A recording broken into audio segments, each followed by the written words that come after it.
Hello दोस्तों, welcome to our platform Pathfinder learning web और NEET JRF और first wave को ध्यान में रखते हुए जो क्लास अपनी चल रही है उसमें हमने जो भौगोलिक चिंतन है हमारा थॉट, उस थॉट वाले चैप्टर में हम प्राचीन, मध्यकालीन, अंधकार युग, फिर उसके बाद में हमबोल्ट और रिटर जो हमारे आधुनिक भूगोल के संस्थापक माने जाते हैं, उन्हें पढ़कर हम फिर अब वहां पर आ गए हैं।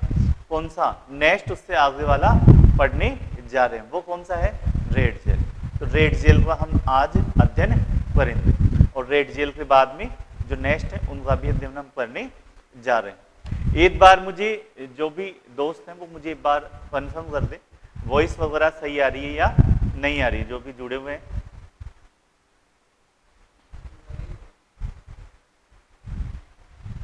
वॉइस सही आ रही है?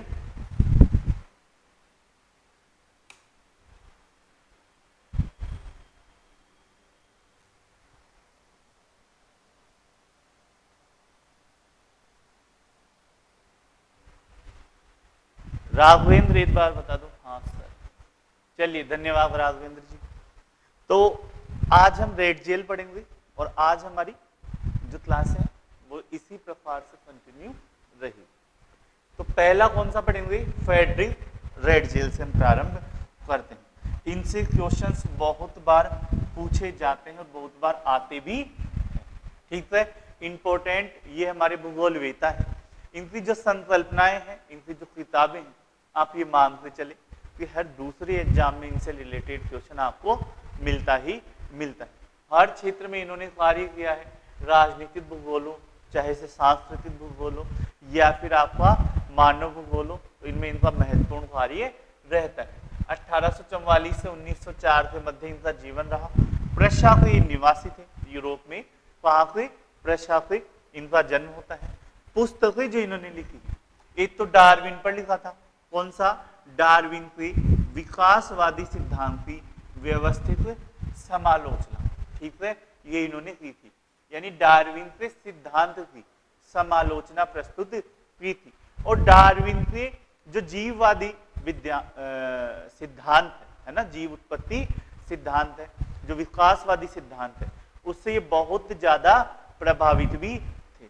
और उसी को ध्यान में रखकर इन्होंने जीव की उत्पत्ति का सिद्धांत, राज्य की उत्पत्ति के सिद्धांत से तुलना की थी। राजनीतिक भूगोल में जब हमने पढ़ा था तो उस ये सिद्धांत उसी से, डार्विन से ही क्या है, प्रभावित माना जाता है, विकासवादी सिद्धांत से।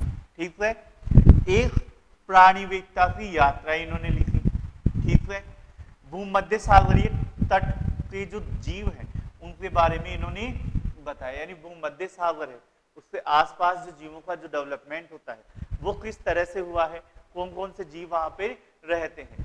चीनी प्रवास पर इन्होंने अपनी यात्रा लिखी और इसी पर इन्होंने अपनी पीएचडी भी पूरी की थी। फिर आता है उत्तरी अमेरिका का भौतिक एवं सांस्कृतिक भूगोल। ये इन्होंने 2 खंडों में लिखा। ठीक है, वोल्कर कुंडे, ये महत्वपूर्ण है, ये भी ध्यान में रख लेना। ठीक है, पूछा जा सकता है। ये इन्होंने 3 खंडों में लिखा और इसका अगर हम इंग्लिश अनुवाद जब हम देखते हैं तो उसका क्या नाम है? The history of Mankind. ठीक है, ये भी इन्होंने लिखी। एंथ्रोपोजियोग्राफी, ये पुस्तक भी इनकी महत्वपूर्ण पुस्तक मानी जाती है और पूछी भी जाती है। नृजातीय विज्ञान इसे कहा जाता है। एंथ्रोपोजियोग्राफी यानी नृजातीय विज्ञान, यानी मानव का जो विकास है वो किस तरह से होता है, मानव अपने आरंभिक काल में कैसे दिखता था, उसका चेहरा कैसा था, बाल कैसे थे, रंग कलर कैसा था, उसके बाद में जैसे जैसे डेवलप होकर बहुत सारा मानव है उसमें चेंज आया, निएंडरथल, होमो सैपियंस, है ना। तो उन सबका जो ज्ञान है उसके बारे में कौन बताता है? एंथ्रोपोजियोग्राफी, यानी इसमें आता है। इसे इन्होंने an introduction to the application of geography to history, एक भाग इसका ये था। और दूसरा कौन सा था? The geographical distribution of man kind होगा। ठीक है, ज्योग्राफी से के हिसाब से किस तरह से वो बटे हुए, ये इन्होंने बताया। इसके बाद इनकी महत्वपूर्ण पुस्तक कौन सी है? Political geography. ठीक है, कौन सा? राजनीतिक विज्ञान। राजनीतिक विज्ञान का पिता भी कहा जाता है इन्हें। फिर इसके बाद में आता है वाल्कर कुंडे, तो हमने देख लिया। ठीक है, earth and life through a comparative geography. उसके बाद में इनकी महत्वपूर्ण आती है ड्यूसलैंड पुस्तक। कौन सी? ड्यूसलैंड।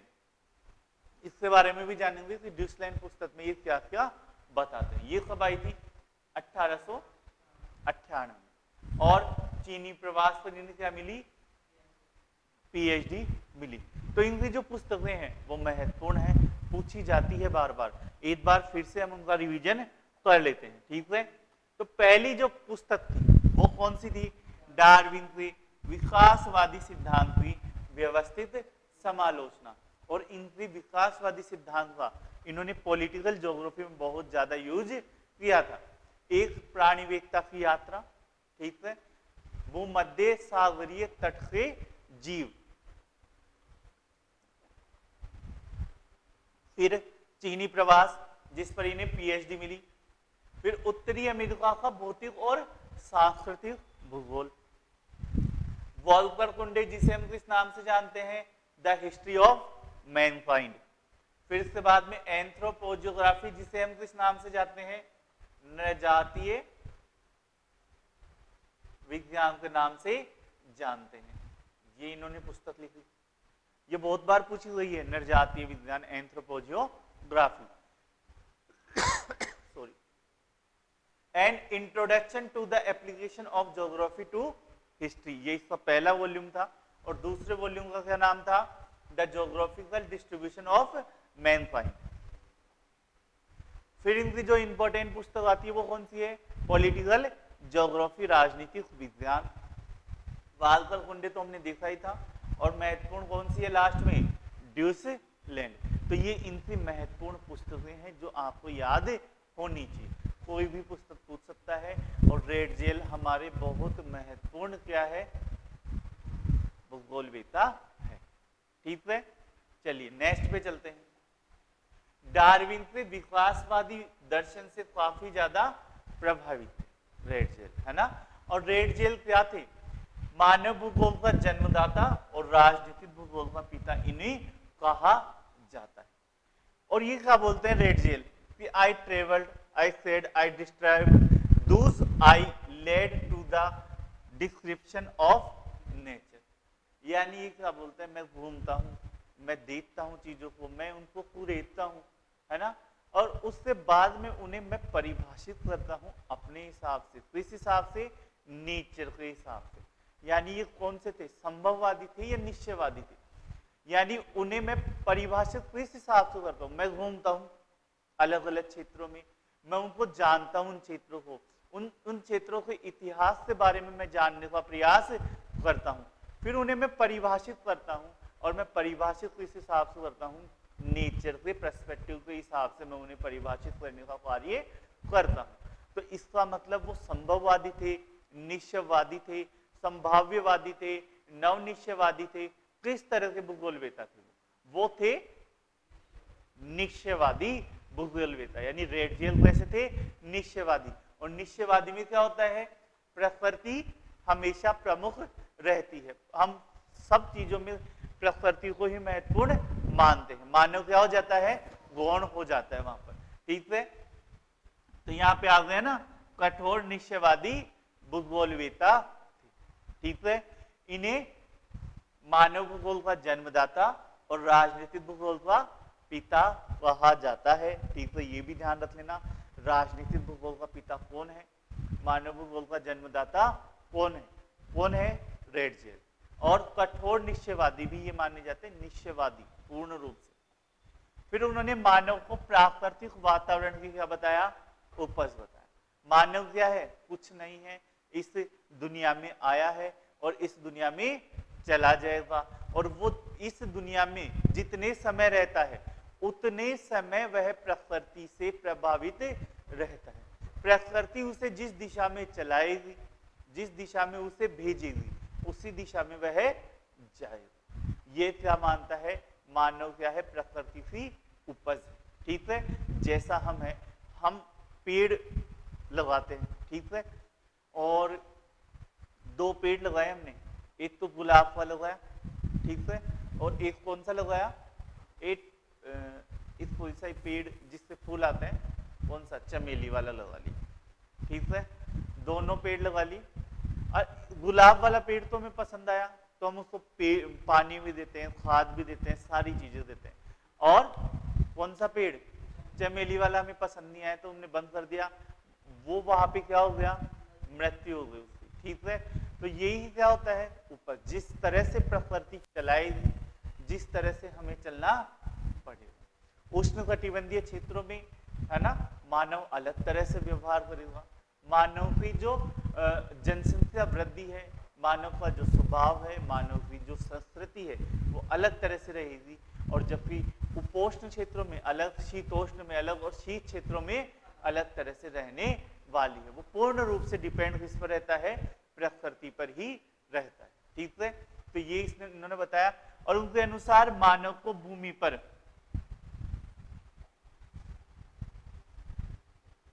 निवास करना चाहिए। प्राकृतिक वातावरण द्वारा प्रदत्त ऐसी भूमि पर ही विधान के अधीन होकर उन्हें मृत्यु का वर्ण करना चाहिए। यानी मानव को भूमि पर सिर्फ और सिर्फ निवास करना चाहिए, उसे यहाँ पे कुछ भी छेड़छाड़ करने की, यहाँ पे कुछ भी चीजों में परिवर्तन करना नहीं चाहिए, ठीक है। और वो परिवर्तन भी अगर वो करता है तो वो ऐसा करे जिससे प्रकृति के जो नियम है वो परिवर्तन ना हो। उन नियमों के अंदर रहकर ही उसे उसमें परिवर्तन करना चाहिए, और उस नियमों के अंदर, प्रकृति के नियमों के अंदर रहकर परिवर्तन कर उसे वहीं पर मर जाना चाहिए, मृत्यु को प्राप्त हो जाना चाहिए। यानी मानव पृथ्वी पर आए, रहे, सुख सुविधाओं का उपयोग करे, पर वो सुख सुविधाएं उतनी ही मात्रा में प्रयोग करे जितनी मात्रा में क्या है? वह उस प्रकृति का उल्लंघन ना करे, ठीक है। और उस सुविधाओं का आनंद लेने के बाद वह मृत्यु को प्राप्त हो जाए।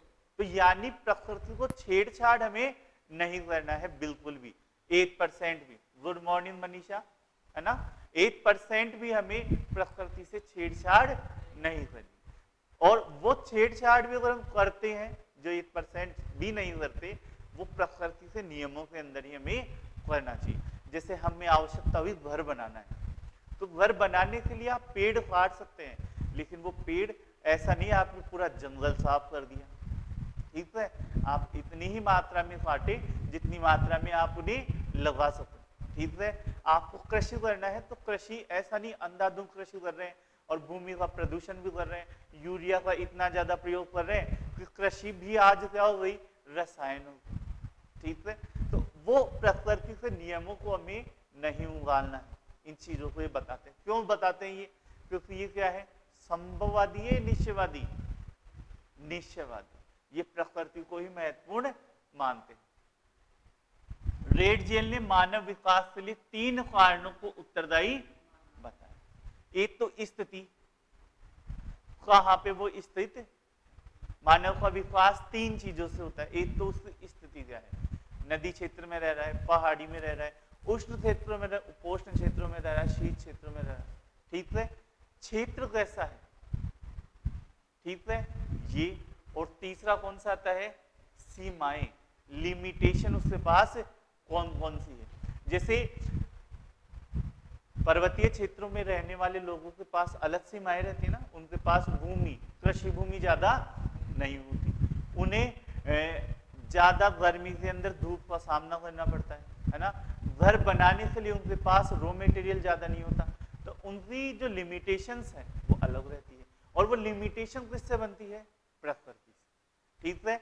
अगर हम बात करें तटीय क्षेत्रों पर रहने वाले लोग, तो तटीय क्षेत्रों पर रहने वाले लोगों की सीमाएं अलग, ठीक है। उन्हें किस चीज पे डिपेंड रहना पड़ता है?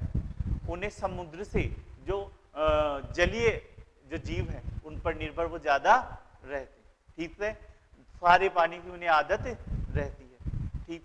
वहीं अगर मैदानी क्षेत्रों पर रह रहे तो वो किस पर निर्भर रहते हैं, वो नदियों पर निर्भर रहते हैं। ठीक है, तो वो लिमिटेशंस उनकी उसमें प्रभावित होती है। और इन तीनों को मिलाकर स्थिति क्या है, उसका क्षेत्रीय विस्तार कितना है, क्षेत्र की प्रकृति कैसी है और उस क्षेत्र में उसकी सीमाएं क्या क्या है। इन तीनों को अगर मिलाकर देखें हम तो ये तीनों ही मानव के विकास को प्रभावित करते हैं। और ये तीनों ही अगर अच्छे मिल रहे तो यानी क्षेत्र भी हमारा कैसा है, शीतोष्ण क्षेत्र है, ना ही तो गर्मी है ना ही सर्दी है। क्षेत्र हमारा कैसा है, मैदानी क्षेत्र है, और उसमें हमारी स्थिति कहां पर है, सीमाएं क्या है, हमारी सीमाएं क्या है, सीमाएं ही नहीं है ना। मतलब हम बहुत बड़ा क्षेत्र है हमारे पास, उसमें कोई रोक टोक हमारे पास नहीं, क्योंकि हम मैदान में रह रहे हैं, पानी की अच्छी उपलब्धता है, तो हम वहां पे क्या करते हैं, हम वहां पे कृषि कार्य करते हैं और अच्छी कृषि कार्य करते हैं और डेवलप हो जाते हैं। यानी हमारे विकास के लिए अनुकूल व्यवस्था है या नहीं है। विकास तो कब होगा ना, जब भोजन भरपेट मिलेगा। तो भरपेट भोजन मिल रहा है ना, अपने लिए भी और दूसरे के लिए भी है। ठीक है, तो हम वहां पे बैठ के अच्छे से डेवलपमेंट कर पाएंगे। लेकिन हमारे पास सीमाएं आ जाती है, जैसे हमारे पास क्षेत्र भी अच्छा है ना, कौन सा क्षेत्र है, वही शीतोष्ण क्षेत्र है, लेकिन हमारे पास जो स्थिति है ना, लेकिन हमारे पास जो पहाड़ी क्षेत्र आ गया, तब क्या करोगे। पहले तो मैदान था, अब पहाड़ी क्षेत्र आ गया, जो कृषि भूमि के लिए जगह हमारे पास नहीं है। ठीक है, तो ये सारी चीजें, सीमाएं भी फिर उसमें बढ़ जाएगी। ठीक है, तो ये सारी चीजें तीनों मिलाकर ही मानव के विकास को प्रभावित कर। ठीक है, तो ये तीन कारण जो उन्होंने दिए, कौन से तीन कारण हैं, स्थिति, क्षेत्र और सीमाएं, ये तीनों ही मानव विकास को प्रभावित करते हैं। अब इन्होंने एक संकल्पना दी थी, ये भी बहुत बार पूछा जाता है, कौन सा, लेवेंसरॉम की संकल्पना, या राज्य एक जीव के रूप में, है ना, तो ये संकल्पना पूछी जाती है।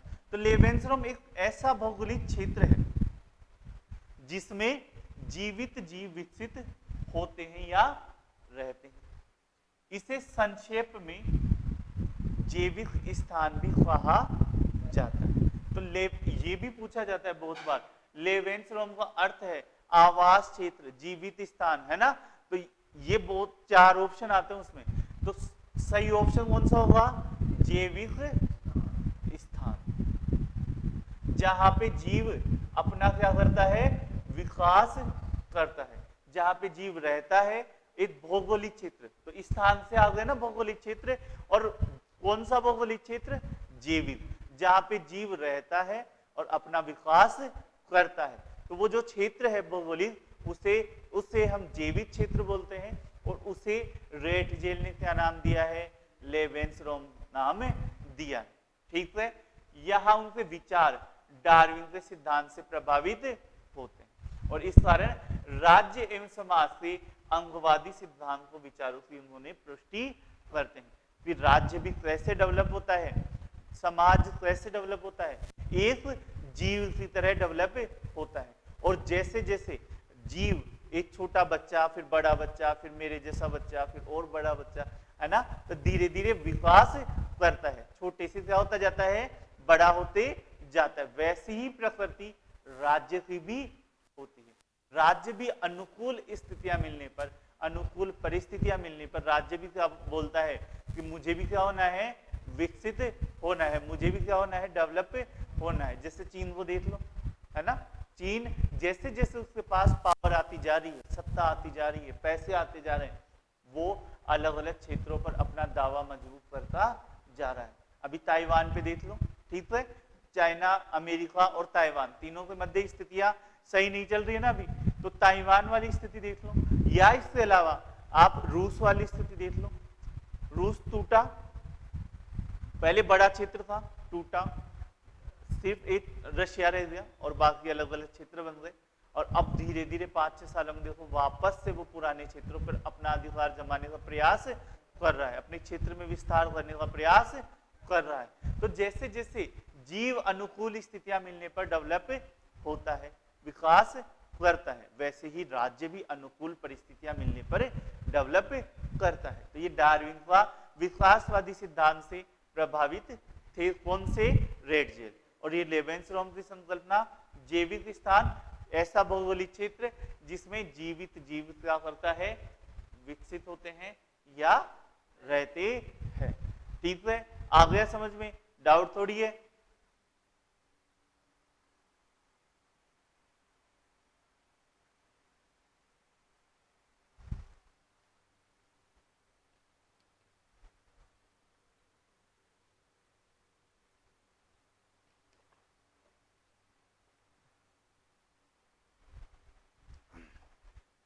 फिर रेड जेल ने अपनी पुस्तक कौन सी लिखी थी?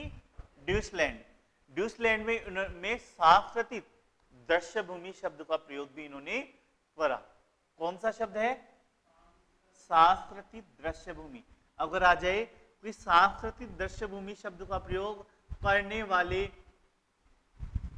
विद्वान कौन थे? तो वो कौन से थे?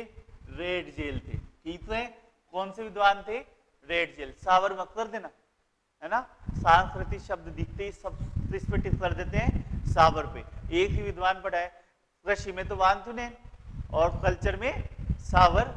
ठीक है, लेकिन ऐसा नहीं है। तो सांस्कृतिक भूदृश्य जो शब्द है वो किसने दिया था? रेड जेल ने दिया। और इस शब्द का प्रयोग उन्होंने किया और उन्होंने माना कि इस प्रकार की दृश्य भूमि का विकास मानव द्वारा भूतल को ऐतिहासिक कालों से निवास के रूप में विकसित करने के उपरांत हुआ। समझ रहे हो या नहीं समझे? इसका मतलब नहीं समझे। एक भूदृश्य है, एक क्षेत्र है जिसमें मानव रह रहा है और आज से नहीं, हजारों सालों से रह रहा है। अब हजारों सालों से रहने के उपरांत मानव ने उस क्षेत्र में परिवर्तन करे या नहीं करे? करे। और मानव के परिवर्तन के बाद उस भौगोलिक क्षेत्र को हम बोलेंगे तो उसे हम किस नाम से जानेंगे? सांस्कृतिक भूदृश्य के नाम से जानेंगे। जैसे भारत का उत्तर भारत वाला क्षेत्र है, इसमें महाभारत का युद्ध हुआ, है ना? और भी बहुत सारे युद्ध हुए, बहुत सारे महल बने, बहुत सारे किले बने। और सबसे बड़ी बात क्या हुई? सिंधु घाटी सभ्यता थी। सिंधु घाटी सभ्यता के बाद में सिंधु घाटी सभ्यता का विनाश हुआ और विनाश होने के बाद में जो सिंधु घाटी सभ्यता वाले लोग थे वो कैसे थे? ताम्र पाषाण वाले, है ना? ताम्र युगीन सभ्यता थी। उनके पास लोहा था या नहीं था?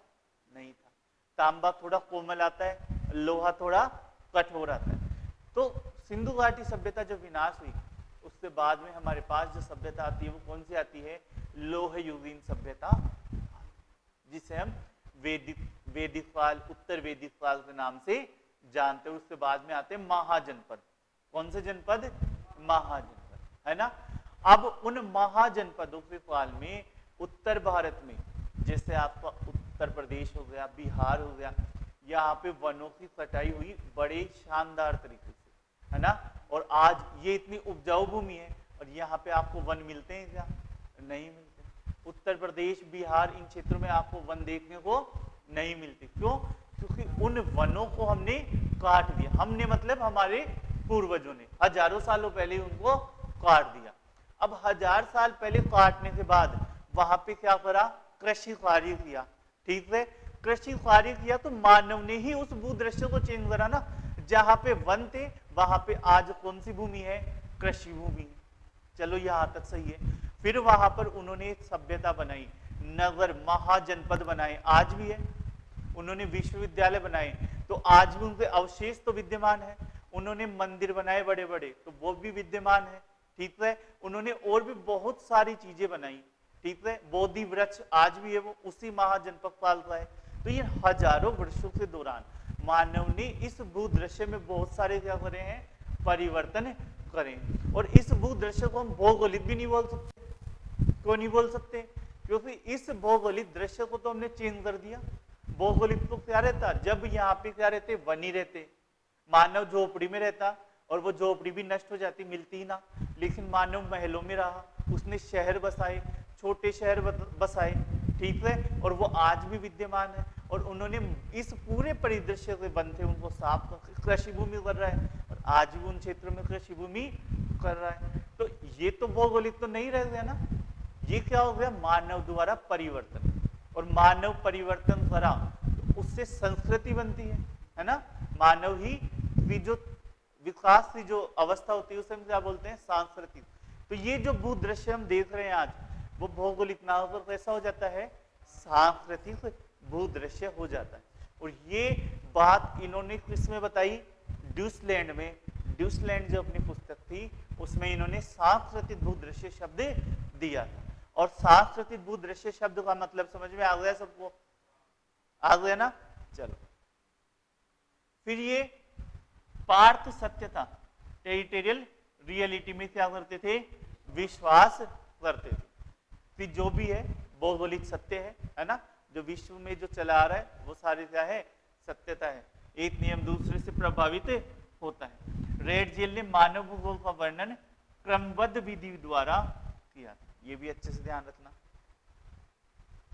कौन सी विधि इन्होंने अपनाई थी, क्रमबद्ध विधि बताई थी। सामान्य और क्रमबद्ध दो तरह की होती है ना। चलिए मनीषा धन्यवाद। दो तरह की विधि होती है ना, एक तो क्रमबद्ध और एक सामान्य। तो इन्होंने कौन सी अपनाई, क्रमबद्ध। रेड जेल ने मनुष्य को विकास के अंतिम परिणाम के रूप में देखा।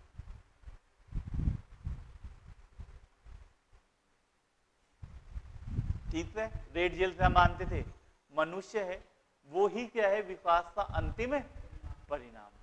जैसे जैसे विकास होता जाएगा, मनुष्य लास्ट है इस पृथ्वी पर, है ना। इसके बाद में और किसी प्रजाति का विकास यहाँ पर नहीं हो सकता। क्यों, क्योंकि मनुष्य उन प्रजातियों के विकास के लिए संसाधन ही नहीं छोड़ेगा, बल्कि यहाँ पे प्रजातियों का क्या होता जाएगा, विलोपन और होता जाएगा। ये सत्यता है या नहीं है, ठीक है। तो मनुष्य यहाँ पे विकास का क्या है, इस पृथ्वी ग्रह पर अंतिम है परिणाम। मनुष्य के अंदर परिवर्तन होते जाएंगे, लेकिन मनुष्य किसी और प्रजाति को डेवलप होने नहीं देगा। क्यों, क्योंकि अगर वो डेवलप हो जाती है, जैसे एक हॉलीवुड की मूवी है प्लेनेट ऑफ एप्स, है ना। तो उसमें क्या है, मनुष्य जानवरों पे टेस्ट वगैरह तो चलते ही रहते हैं ना।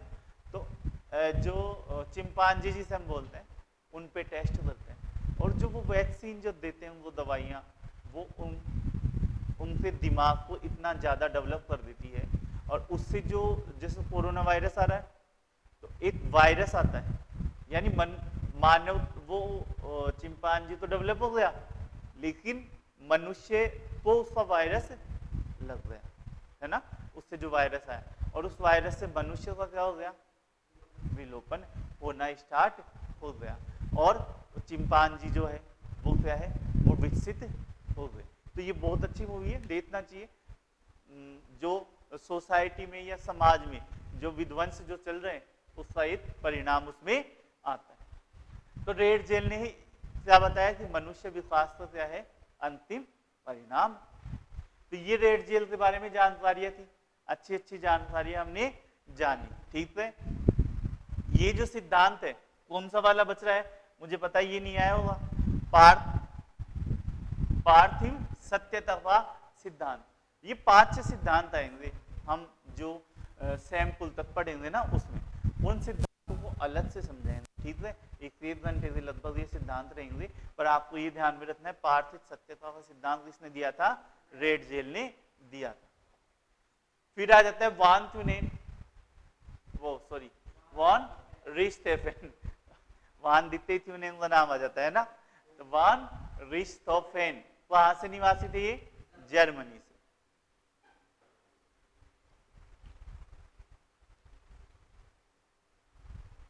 और इन्हें जर्मनी का डेविस भी कहा जाता है। जर्मनी का डेविस क्यों कहा जाता है इन्हें, क्योंकि इन्होंने बहुत ही महत्वपूर्ण कार्य किए थे किसमें, भौतिक भूगोल में। भौतिक भूगोल में इन्होंने अपना महत्वपूर्ण योगदान दिया था, और उसी योगदान को ध्यान में रखते हुए इन्हें जर्मनी का डेविस भी कहा जाता है। इस स्थलाकृतियों के विकास के क्रम में इन्होंने बहुत, जो डेविस ने कार्य किया वैसा इन्होंने करने का प्रयास किया था। जो चीन में जो लोएस वाला क्षेत्र है उसके बारे में भी इन्होंने बताया था अच्छे से। ठीक है, अब इनका जो कार्य था वो ज्यादातर चीन में था। चीन का भूगोल इन्होंने लिखा। ठीक है, चीन की मानचित्रावली बनाई, आर्थिक एवं खनिज भूगोल और स्थलाकृतिक विज्ञान। तो ये इनकी महत्वपूर्ण पुस्तकें रहती है। ये दो ध्यान रख लेना, चीन का भूगोल और चीन की मानचित्रावली किसने बनाई थी? अरिस्टोफेन ने बनाई थी। इन्होंने बताया कि स्टेपी क्षेत्र की वायु के साथ उड़कर आई धूल के जमा होने से क्या बनता है? लोयस का निर्माण होता है। और ये लोयस वाला क्षेत्र कौन सा है? चीन वाला जो क्षेत्र है वहां पर इसका निर्माण होता है। यानी स्टेपी क्षेत्र से जो हवा के साथ मिट्टी उड़कर जाती है वो चीन के लोयस वाले मैदान में जाकर जमा हो जाती है। अरिस्टोफेन से सर्वप्रथम फियोर्ड और रिया तटों में अंतर स्पष्ट किया। तो फियोर्ड तट कौन से होते हैं? हिमनद वाले तट। हिमनद अपरदन से बने हुए जो तट होते हैं जब वो डूब जाते हैं, है ना, समुद्र में, तो उन्हें क्या बोलते हैं? उनका निमज्जन जब हो जाता है तो उन्हें क्या बोलते हैं? फियोर्ड। और रिया नदी घाटी, है ना, नदी घाटी जब किसमें डूब जाती है? समुद्र में, उसका निमज्जन हो जाता है तो वो क्या कहलाता है? रिया। और डालमेशन भी होता है क्या? डालमेशन क्या होता है? पर्वतों वाला, है ना। तो फियार्ड, रियो और डालमेशन, ये तीन है और तीनों महत्वपूर्ण है, ये भी पूछे जाते हैं आपको एग्जाम में।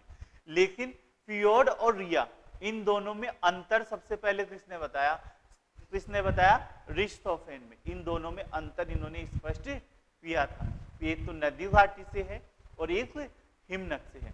तो ये किसने बताया था? अरिस्टोफेन। इन्होंने स्थलाकृति पर किए गए कार्य के कारण जर्मनी का डेविस भी ने कहा जाता है।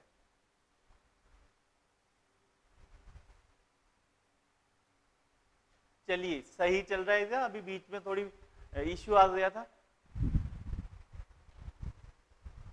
सही चल रहा है?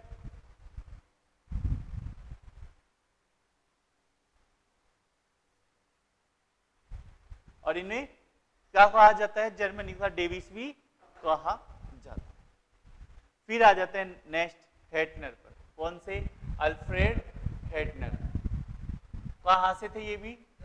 जर्मनी से। तो ये भी ध्यान रखना, महत्वपूर्ण जो भूगोलवेता है उनका ध्यान में रखना है आपको। कौन सा जर्मनी से है, कौन सा फ्रांस से है, कौन सा ब्रिटिश से है, ये भी सारी चीजें आपको ध्यान में रखनी है। चलिए, इन्होंने जलवायु एवं भूविज्ञान कहाँ की? चिली और पेटागोनिया। जलवायु और भूविज्ञान लिखा। कोलंबियाई एंडीज यात्रा, विश्व का प्रादेशिक भूगोल इन्होंने लिखा। ये वेरी मोस्ट है और ये भी वेरी मोस्ट है। कोलंबियाई एंडीज की यात्रा किसने की थी और विश्व का प्रादेशिक भूगोल किसने लिखा? तुलनात्मक प्रादेशिक भूगोल इन्होंने लिखा। रूस का भूगोल भी इन्होंने लिखा और यूरोप का प्रादेशिक भूगोल भी इन्होंने ही लिखा। तो इस तरह से प्रादेशिक भूगोल और जलवायु विज्ञान पर इन्होंने महत्वपूर्ण कार्य किया था। प्रादेशिक भूगोल क्या होता है समझते हो? प्रदेशों का वर्णन, उस प्रदेश के बारे में पूरी डिटेल के बारे में जानकारी देना, है ना। तो प्रादेशिक भूगोल भी इन्होंने लिखा। कौन कौन से क्षेत्रों का लिखा? यूरोप का लिखा, रूस का लिखा, तुलनात्मक प्रादेशिक भूगोल लिखा, विश्व का प्रादेशिक भूगोल लिखा। तो प्रादेशिक भूगोल मतलब हेटनर, है ना। कोलंबियाई एंडीज की यात्रा की और पेंटागोनिया और चिली की जलवायु और भूविज्ञान के बारे में इन्होंने बताया। फिर यही नहीं रुके, भूगोल का विधि तंत्र, मेथोडोलॉजी भी लिखा। ये क्या होता है? विधि तंत्र, मेथोडोलॉजी।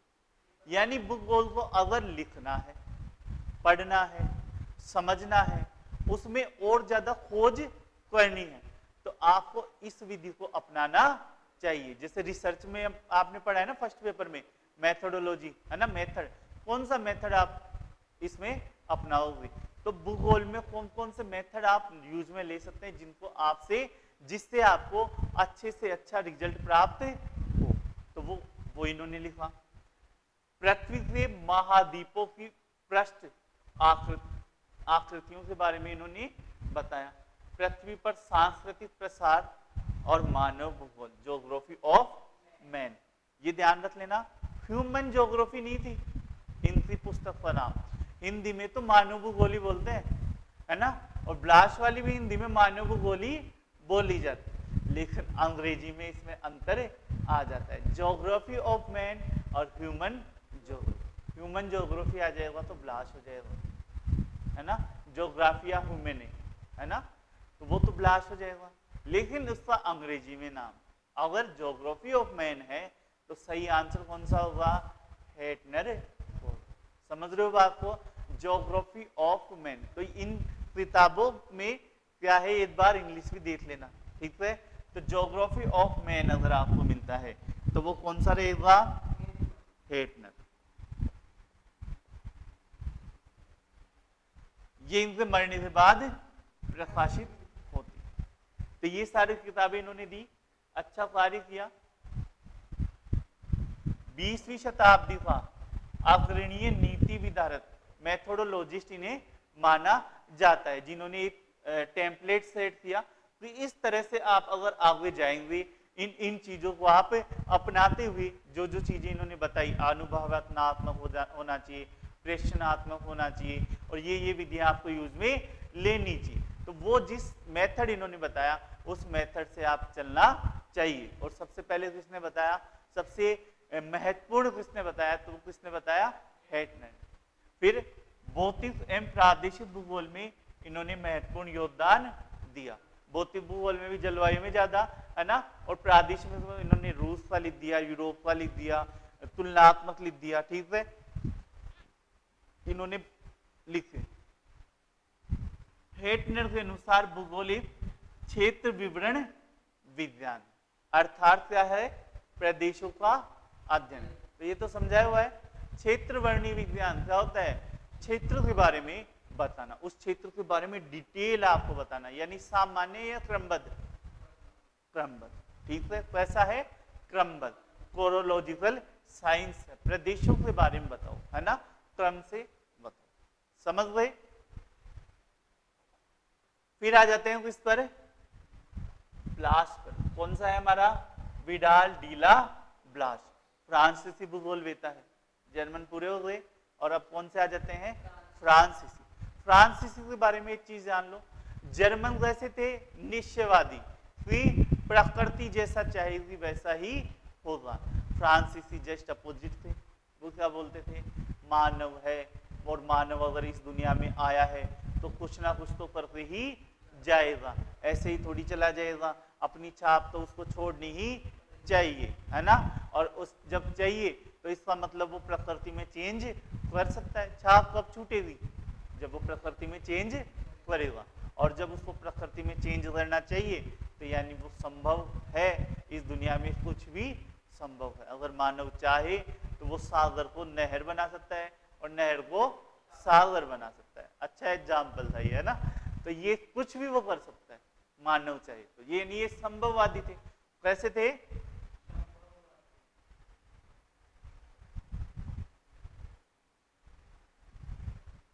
मानव भूगोल के क्या कहलाते हैं, संस्थापक कहलाए, ठीक है, मानव भूगोल के संस्थापक कहलाते हैं कौन, ब्लास। यूरोप के राज्य और राष्ट्र, ये इनकी प्रमुख किताब थी, ठीक है, प्रादेशिक भूगोल है ये, है ना, यूरोप का। यूरोप की मानचित्रावली इन्होंने बनाई, और वार्षिक ग्रंथमाला भी इन्होंने दी। फिर वार्षिक संदर्भ सूची भी इन्होंने बताई। फ्रांस का भूगोल इन्होंने लिखा, और पूर्वी फ्रांस का भूगोल भी लिखा, और मानव भूगोल के सिद्धांत इन्होंने प्रमुख किताब मानी जाती है। कौन सी, मानव भूगोल के सिद्धांत, प्रिंसिपल्स ऑफ ह्यूमन ज्योग्राफी, इनकी महत्वपूर्ण पुस्तक मानी जाती है। कौन सी,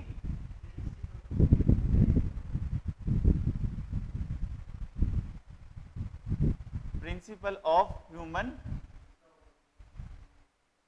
ज्योग्राफी।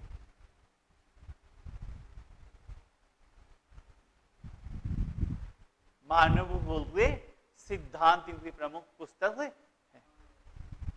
फिर आ जाते हैं नेक्स्ट, ब्लास ने भूगोल पार्थिव दृश्यों की एकता, यूनिटी ऑफ टेरेस्ट्रियल फिनोमिना को प्रदर्शित किया, अर्थात भौतिक पदार्थ एक दूसरे पर निर्भर और अंतर संबंधित है। यानी कुछ भी प्रकृति में जो होता है वो ऐसे ही नहीं होता, उनके मध्य क्या है, कुछ ना कुछ तो संबंध है। वर्षा हो रही है आज, तो वर्षा कैसे हो रही है? ऐसे इच्छा हुई तो वर्षा हो गई।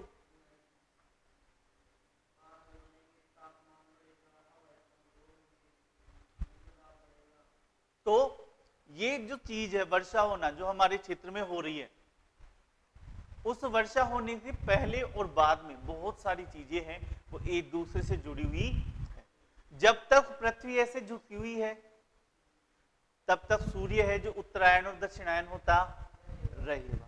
सूर्य उत्तरायण दक्षिणायन होता रहेगा तो पृथ्वी पर तापमान की पेटियों में परिवर्तन आता रहेगा। तापमान की पेटियों में परिवर्तन आने से हवाएं क्या है, अपना स्थान बदलती रहेगी, दिशा बदलती रहेगी, ठीक है। और यानी दाब की पेटियों में अंतर आएगा, है ना। तापमान की पेटियों में अंतर तो दाब में अंतर, और दाब में अंतर की वजह से हवाओं की चलने की दिशाओं में परिवर्तन होता रहेगा। और हवाओं की दिशाओं में चलने की परिवर्तन के कारण जो हवाएं समुद्र से स्थल में जाएगी उसमें क्या होगा, वर्षा होती रहेगी, ठीक है। और जब वर्षा होगी तो वर्षा से फसल अच्छी होगी, नदियां बहेगी, है ना, फसल अच्छी होगी, फसल अच्छी होगी तो मानव का विकास अच्छा होगा, वनस्पतियां अच्छी होगी, ठीक है। तो वर्षा होने से पहले और बाद में बहुत सारी चीजें हैं जो एक दूसरे से संबंधित है।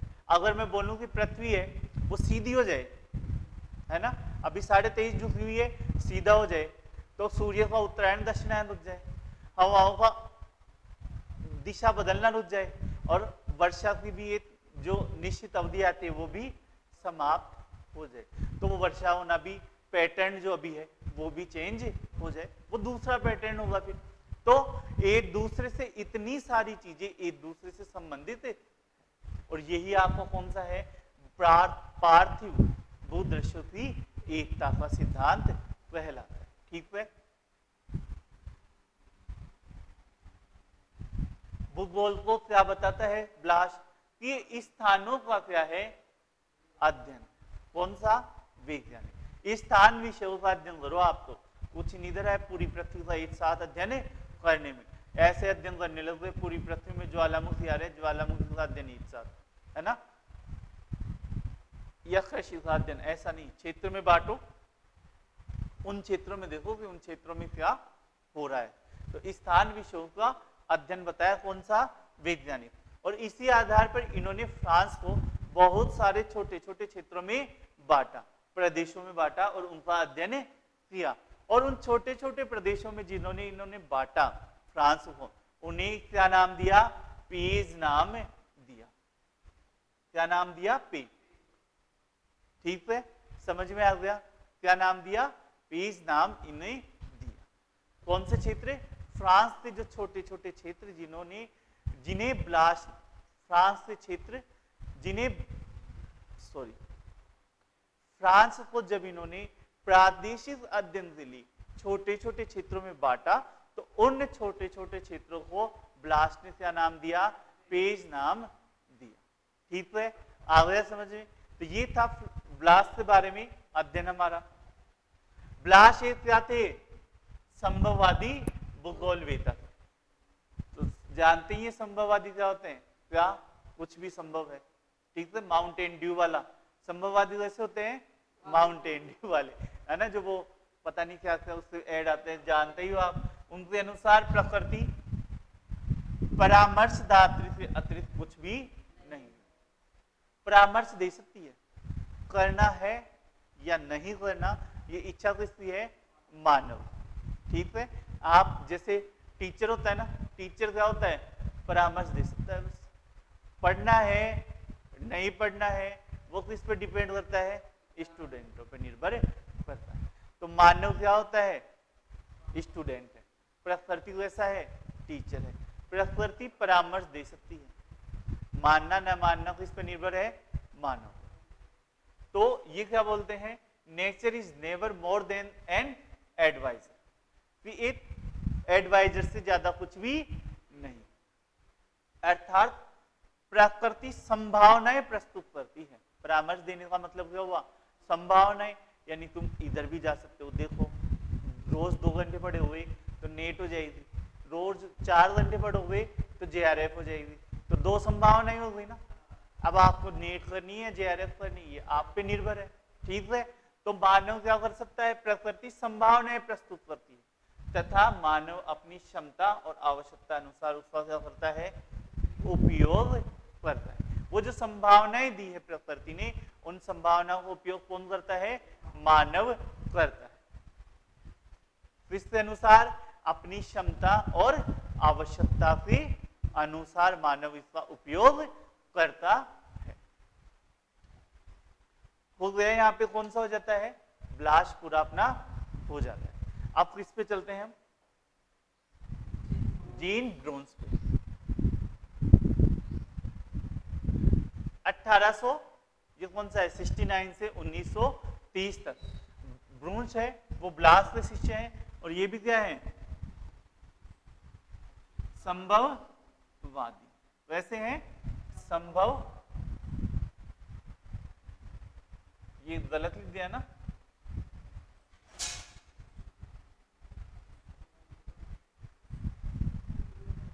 हाँ अच्छा आता है, संभववादी। इनकी जो रचनाएं हैं वो कौन सी, मानव भूगोल, ज्योग्राफी ह्यूमैनी, है ना, ज्योग्राफी मानव भूगोल है वो। एक तो कौन सी थी इसने दी, हेटनर ने, वो था ज्योग्राफी ऑफ मैन। मानव भूगोल के सिद्धांत, प्रिंसिपल्स ऑफ ह्यूमन ज्योग्राफी, किसने दिया, ब्लास्ट ने। और मानव भूगोल कौन सा, ज्योग्राफी ह्यूमैनी, वो किसने दिया, ब्रून्स ने, ठीक है। तो ये 3 किताबें हैं, अच्छे से इनमें अंतर ध्यान में रख लेना। मैंने भी बता दिया था ना अभी, ये ज्योग्राफी ह्यूमैनी ब्लास्ट वाला, तो वो बाय मिस्टेक हो गया ना। तो ये किसका था, मानव भूगोल, ज्योग्राफी ह्यूमैनी, किसका, ब्रून्स। ला ज्योग्राफी डी ला हिस्टोरिया, ये भी इनकी एक प्रमुख पुस्तक है। फ्रांस का मानव भूगोल लिखा, फ्रांस का राजनीतिक आर्थिक भूगोल लिखा। और ईसा बुमेन की पुस्तक कौन सी, न्यू वर्ल्ड का फ्रांसीसी भाषा में अनुवाद किया। तो ईसा बुमेन कहां से थे, अमेरिका से थे। तो ईसा बुमेन की जो प्रमुख पुस्तक कौन सी है, न्यू वर्ल्ड, इसका इन्होंने क्या किया है, अनुवाद किया। कौन सी भाषा में, फ्रांसीसी भाषा में इनका अनुवाद किया। तो जीन ब्रून्स आता है हमारा, फ्रांस ब्लास्ट के शिष्य हैं। मानव भूगोल, ज्योग्राफी ह्यूमैनी प्रमुख पुस्तक थी। उसके बाद में ला ज्योग्राफी डी ला हिस्टोरिया, फिर फ्रांस का मानव भूगोल, फ्रांस का राजनीतिक आर्थिक भूगोल, और ईसा बोमेन की पुस्तक न्यू वर्ल्ड का फ्रांसीसी भाषा में अनुवाद किया। इन्होंने मानव भूगोल को और भी ज्यादा विकसित करने का कार्य किया। विशेष रुचि मानव भूगोल और बस्ती भूगोल, कौन सा, सेटलमेंट ज्योग्राफी में रही। इन्होंने खनन कार्य को क्या कहा, लुटेरी अर्थव्यवस्था कहा। ये भी वेरी मोस्ट है, रोबर इकोनॉमी।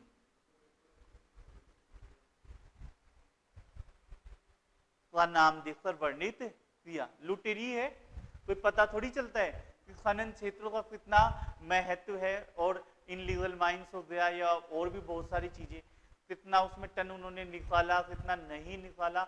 ये लूट रहे हैं, बस पृथ्वी को लूटने में लग रहे हैं, ठीक है। पृथ्वी का ही तो है ना ये सारा, हमारा थोड़ी है। उससे कुछ पता भी नहीं चलता और पृथ्वी को लूटने में लग रहे हैं। तो लुटेरी अर्थव्यवस्था इन्होंने वहां। ब्रून्स ने भौगोलिक अध्ययन को 2 सिद्धांतों पर अधिक जोर दिया। कौन सा, एक तो है क्रियाशीलता का सिद्धांत, प्रिंसिपल ऑफ एक्टिविटी, और एक है अंतर क्रिया का सिद्धांत, प्रिंसिपल ऑफ इंटरकनेक्टिंग, ठीक है। तो ये दोनों सिद्धांत है। तो 3 सिद्धांत हमारे पास हो गए, है ना, पार्थ वाला, और ये 2, कौन सा, क्रियाशीलता का सिद्धांत और कौन सा, अंतर क्रिया का सिद्धांत। ये दोनों सिद्धांत किसने दिए थे, ब्रुंश ने दिए थे, जीन ब्रुंश ने। कौन सा? क्रियाशीलता का सिद्धांत और अंतरक्रिया का सिद्धांत। तो ये भी हम देख लेंगे। संभववादी थे, और संभववादी तो पता चल गया कैसे होते हैं संभववादी, अच्छे होते हैं या बुरे? ये बताया था मैंने, अच्छे होते हैं बुरे। विचारधाराएं हैं, सब अच्छी है अपनी अपनी जगह पर। ली प्ले है ना, ब्रेट ली प्ले है ना, तो ली प्ले ये थे, और ये भी कहां से थे? फ्रांसीसी समाजशास्त्री थे। इन्होंने कौन सी संकल्पना दी? स्थान, कार्य और समाज का स्थान का सिद्धांत है वो इन्होंने दिया। प्लेस, वर्क और फोर्क जो थ्योरी है वो इन्होंने दी थी। Very most. तो 4 हो गई ना अपने पास, अब 5 ही आएगी मुझे पता है, और इन 5 थ्योरी को अलग से पढ़ेंगे। ठीक है, कौन सी सिद्धांत दिया? स्थान, कार्य और समाज का सिद्धांत तो इसने दिया ली प्ले है ना। कौन सा? Place, work and fork theory किसने दी? ली प्ले। ली प्ले का सूत्र था स्थान यानी पर्यावरण, कार्य समाज से जैसे ग्रेट ब्रिटेन से,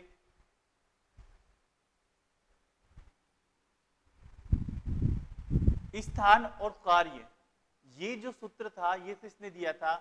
पैट्रिक विरीज। और इन्हीं का विचारों से ज्यादा प्रभावित थे, और उनके स्थान पर इन्होंने ये अपना समाज वाला सिद्धांत और इन्होंने जोड़ दिया। और विडीसी धातु अनुप्रस्थ संकल्पना वर्तमान में भी नियोजकों के लिए महत्वपूर्ण प्रतिमान प्रस्तुत करती है। फिर आ जाते हैं अपने कौन? हर्बर्टसन। तो चलिए ये 2-4 विद्वान और हैं हमारे, हर्बर्टसन, और उसके बाद में कौन से हैं? सैम्पुल। चलो ये भी इसी में पढ़ लेते हैं। तो हर्बर्टसन की प्रमुख रचनाएं कौन कौन सी है? Recent discussion on the scope and education approach to geography इन्होंने लिखी कब? 1904 है ना। कि डिस्कशन क्या चल रहे हैं ज्योग्राफी में, स्कोप क्या है, क्षेत्र क्या है, एजुकेशन का अप्रोच कैसा है ज्योग्राफी में, इसके बारे में इन्होंने अपने विचार दिए। ठीक है। मेजर नेचुरल रिसोर्सेज, ये महत्वपूर्ण पुस्तक इनकी मानी जाती है, जिस पर बहुत बार पूछा जाता है एन ऐसे इन सिस्टमेटिक ज्योग्राफी। ठीक है, ये कब दिया इन्होंने? 1905 में। Major natural region. ठीक है। और मैन एंड हिज वर्क, ये तो इतनी बार पूछी गई है पूछो मत। किसने दी है? Herbertson. Man and his work, मानव और उसके कार्य, किसने बताया? हर्बर्टसन।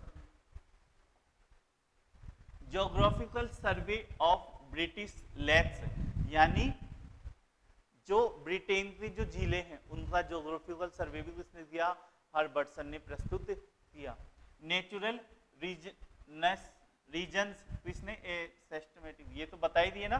और हार्वर्ड के साथ मिलकर 5 खंडों में ब्रिटिश साम्राज्य का सर्वेक्षण नामक वृहद ग्रंथ भी इन्होंने लिखा। एक हार्वर्ड थे, हार्वर्ड जो थे उन्होंने बादलों का वर्गीकरण किया। ठीक है। तो हार्वर्ड जो थे इनके साथ बादल हम पढ़ते ना, कपासी वृक्षी बादल, वो वर्षी बादल, तो बादलों का वर्गीकरण किसने किया था?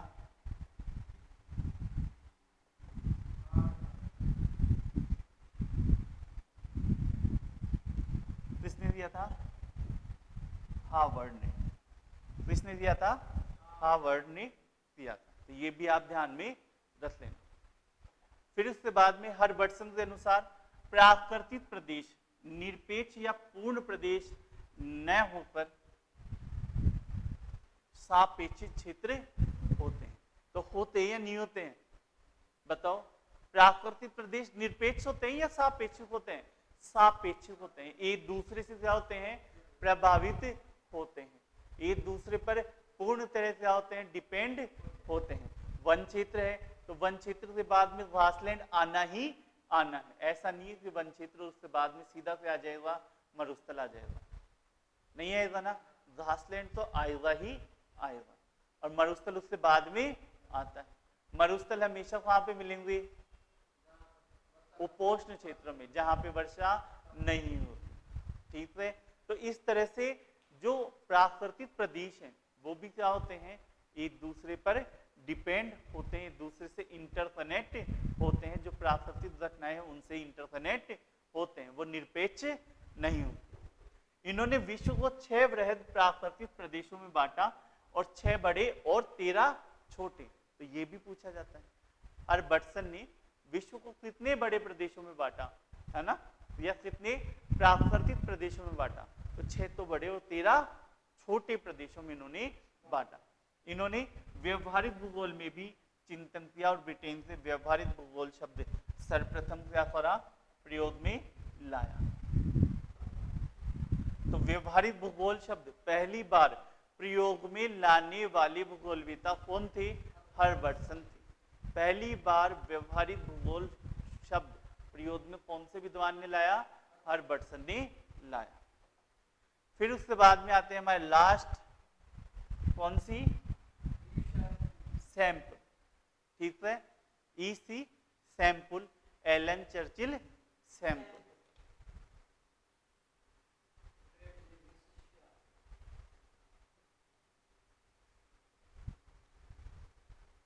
तो रेडजेल के शिष्य थे, है ना, स्टूडेंट रही है, हाँ, ये महिला थी, है ना, शिष्या थी, स्टूडेंट रही हुई है, अच्छी स्टूडेंट थी। कहाँ से थे? अमेरिका से, है ना। तो रेडजेल के स्टूडेंट है तो निश्चयवादी रहेंगे या संभववादी? निश्चयवादी, है ना। तो कैसे थे? निश्चयवादी थे। इनकी प्रमुख पुस्तक अमेरिकी इतिहास अपनी भौगोलिक दशा में, अमेरिका का इतिहास है उस पर उस भौगोलिक दशाओं का क्या प्रभाव पड़ा है, ये इन्होंने लिखा। भूमध्य सागरीय प्रदेश का भूगोल, its relation to ancient history, ये इन्होंने लिखा। और प्रमुख वातावरण निश्चयवादी भूगोलवेत्ता तो थे ही। तो ये इनकी 2 प्रमुख किताबें हैं, कौन सी? अमेरिकी इतिहास अपनी भौगोलिक दशाओं में, और भूमध्य सागरीय प्रदेशों का भूगोल।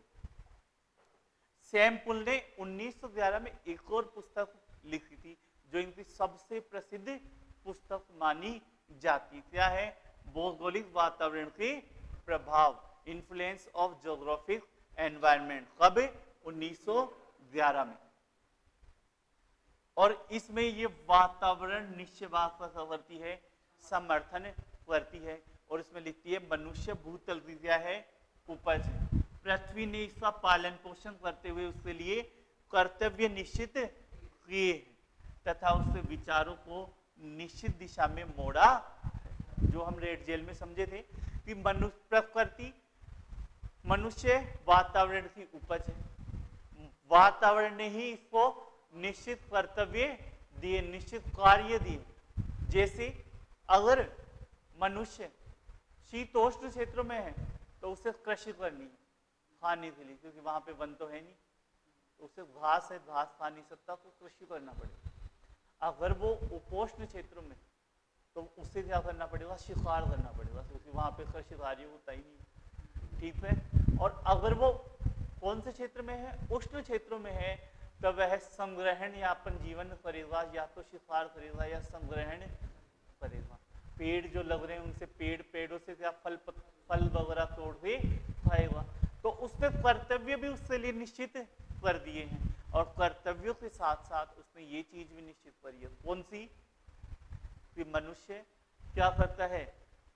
अपने विचार, उसके जो विचार है वो भी उस वातावरण की ही देन है। और ये निश्चित रूप से हमें पता है, मरुस्थलीय क्षेत्र में रहने वाले जो लोग हैं उनके विचार दूसरी दिशा में चलते हैं, लेकिन उष्ण कटिबंधीय जहाँ पे वर्षा ज्यादा होती है, जो तटीय क्षेत्र, वहां पे रहने वाले लोगों के विचार दूसरे, दोनों का पालन पोषण अलग अलग परिस्थितियों में हुआ है। ठीक है। तो अलग अलग परिस्थितियों में होने की वजह से विचार भी उनके निश्चित रूप से क्या होते हैं? अलग अलग ही होते हैं। और ये चीज किसने बताई थी? सैंपल ने बताई। क्या बताया अपनी पुस्तक भौगोलिक वातावरण के प्रभाव, इन्फ्लुएंस ऑफ ज्योग्राफिक एनवायरनमेंट। कब? 1911 में ये बताते हैं कि मनुष्य क्या है?